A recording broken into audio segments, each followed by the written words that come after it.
आज की इंटरकनेक्टेड दुनिया में वाईफाई सिक्योरिटी सबसे ज्यादा जरूरी है। ये साइबर खतरों से बचाव की पहली लाइन है। ये खास तौर पर मॉडर्न ऑर्गेनाइजेशंस के लिए सच है, जहां सेंसिटिव डेटा लगातार वायरलेस नेटवर्क्स पर ट्रांसमिट होता रहता है। कमजोर वायरलेस नेटवर्क्स हमलावरों के लिए आसान टारगेट होते हैं, जो कमजोरियों का फायदा उठाकर क्रिटिकल सिस्टम्स और जानकारी तक अनऑथराइज्ड एक्सेस पा सकते हैं। इसीलिए पेनिट्रेशन टेस्टिंग इतना जरूरी है।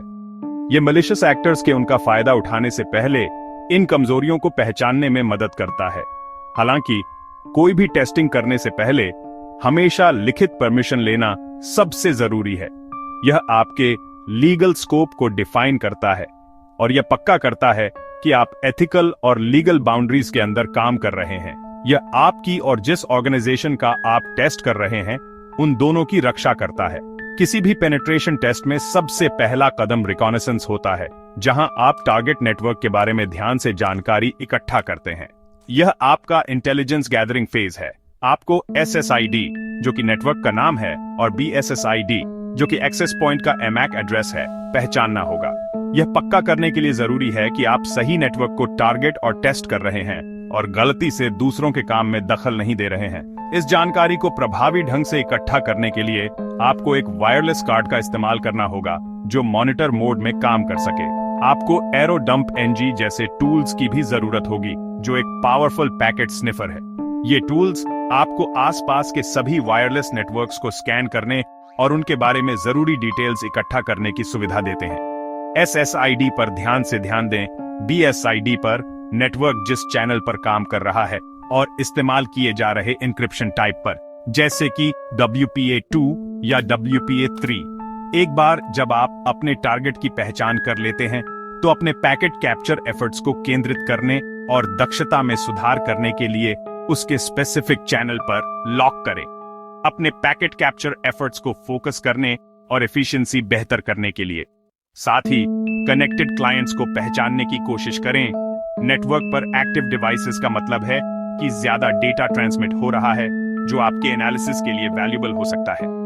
याद रखें, यह शुरुआती फेज पूरी तरह से केयरफुल और प्रिसाइज डेटा कलेक्शन के बारे में है। जो डिटेल्स आप अभी इकट्ठा करते हैं इस रिकनेसेंस फेज के दौरान, वह पूरे पेनिट्रेशन टेस्ट के लिए फाउंडेशन तैयार करेगा।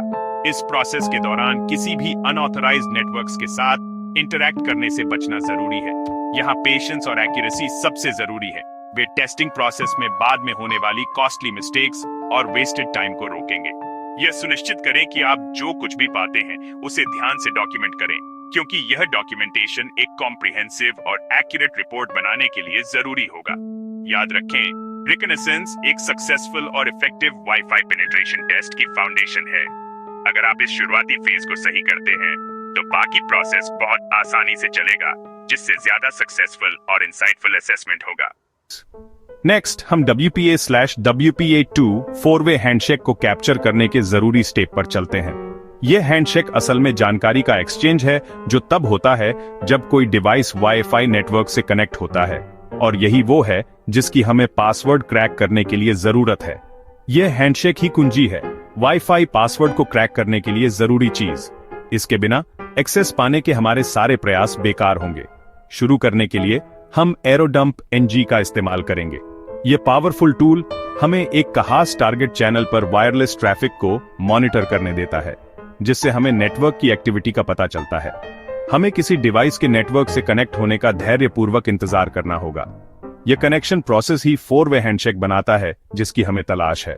अगर उचित समय के बाद भी कोई कनेक्ट नहीं होता है, तो हमें खुद ही कुछ करना होगा। यहीं पर AirPlayNG काम आता है।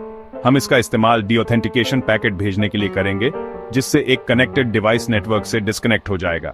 यह क्लाइंट को नेटवर्क से फिर से कनेक्ट होने के लिए मजबूर करता है, और ऐसा करने पर यह जरूरी 4-वे हैंडशेक को ट्रिगर करता है, जिसे हमें कैप्चर करना है। हैंडशेक को सफलतापूर्वक कैप्चर करना जरूरी है। जैसे ही यह होता है, यह कैप्चर किया गया डेटा ही है जिसका इस्तेमाल हम पासवर्ड क्रैक करने की कोशिश में करेंगे। हैंडशेक को सुरक्षित रूप से एक फाइल में सेव करने के बाद अब हम अगले फेज पर जा सकते हैं, ऑफलाइन क्रैकिंग। यहीं से असली काम शुरू होता है। हम कैप्चर किए गए हैंडशेक का इस्तेमाल करके पासवर्ड क्रैक करने की कोशिश करेंगे, लेकिन नेटवर्क से एक्टिव रूप से कनेक्ट हुए बिना। इसे पूरा करने के लिए हम हैशकैट जैसे पावरफुल टूल का इस्तेमाल करेंगे, जो पासवर्ड क्रैक करने में अपनी स्पीड और एफिशिएंसी के लिए जाना जाता है। इसके अलावा हम जॉन द रिपर का इस्तेमाल कर सकते हैं, जो एक और पॉपुलर और वर्सटाइल पासवर्ड क्रैकिंग टूल है। ये टूल एक वर्ड लिस्ट के संभावित पासवर्ड्स की तुलना कैप्चर किए गए हैंडशेक से करके काम करते हैं। इस मेथड की इफेक्टिवनेस आपकी वर्ड लिस्ट की क्वालिटी और कॉम्प्रिहेंसिवनेस पर निर्भर करती है। क्रैकिंग टूल वर्ड लिस्ट से हर पासवर्ड गेस को कैप्चर किए गए हैंडशेक के भीतर क्रिप्टोग्राफिक हैश से बारीकी से कंपेयर करता है। अगर टूल को पासवर्ड गेस और हैंडशेक के बीच एक मैच मिलता है तो इसका मतलब है कि हमने पासवर्ड को सफलतापूर्वक क्रैक कर लिया है। बधाई हो, आपको पासवर्ड मिल गया है और आपने नेटवर्क की सिक्योरिटी में सफलतापूर्वक सेंध लगा दी है। हालांकि याद रखें कि इस प्रोसेस की सफलता टारगेट पासवर्ड की स्ट्रेंथ पर बहुत ज्यादा निर्भर करती है। आपकी वर्ड लिस्ट की इफेक्टिवनेस भी एक जरूरी फैक्टर है। एक ज्यादा कॉम्प्रिहेंसिव और रेलेवेंट वर्ड लिस्ट आपकी सफलता की संभावनाओं को बढ़ाती है। वाईफाई पासवर्ड को सफलतापूर्वक क्रैक करने से डीपर नेटवर्क पेनिट्रेशन टेस्टिंग का रास्ता खुलता है, जिससे आप दूसरी कमजोरियों का आकलन कर सकते हैं। यह याद रखना बहुत जरूरी है कि इन टेक्निक्स का इस्तेमाल हमेशा जिम्मेदारी से और नैतिक रूप से करें। सुनिश्चित करें कि आपकी एक्टिविटीज हमेशा आपके ऑथराइज्ड दायरे में और सभी लागू कानूनों और नियमों के पालन में की जाती है। पासवर्ड क्रैक करना आपको अंदर से नेटवर्क को टेस्ट करने देता है। नेटवर्क सेगमेंटेशन को चेक करें। क्या आप सेंसिटिव सिस्टम्स तक पहुंच सकते हैं या आप आइसोलेटेड हैं? लाइव होस्ट्स और ओपन पोर्ट्स को स्कैन करने के लिए NMAP का इस्तेमाल करें। वीक एन्क्रिप्शन को देखें, ओपन नेटवर्क्स या डिफॉल्ट क्रेडेंशियल्स। आपको मिलने वाली हर वल्नरेबिलिटी को डॉक्यूमेंट करें। अपनी तय की गई लिमिट में रहें और ऑपरेशंस को डिस्टर्ब करने से बचें। आपकी फाइंडिंग्स क्लाइंट की हेल्प करती हैं इंटरनल रिस्क को समझने और ठीक करने में।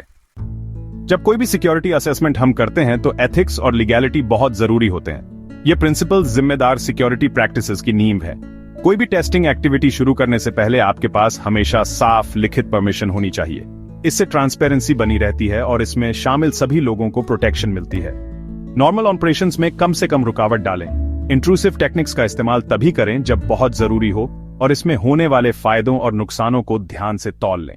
जहां तक हो सके कम ट्रैफिक वाले समय में टेस्टिंग करें ताकि यूजर्स और सिस्टम पर कम से कम असर पड़े।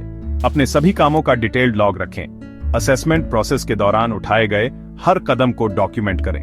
आपने जो टूल्स इस्तेमाल किए हैं उन्हें रिकॉर्ड करें और सभी पॉजिटिव और नेगेटिव फाइंडिंग्स को बारीकी से डॉक्यूमेंट करें। अपनी फाइंडिंग्स को सपोर्ट करने के लिए अपने टूल्स से स्क्रीनशॉट और आउटपुट इकट्ठा करें।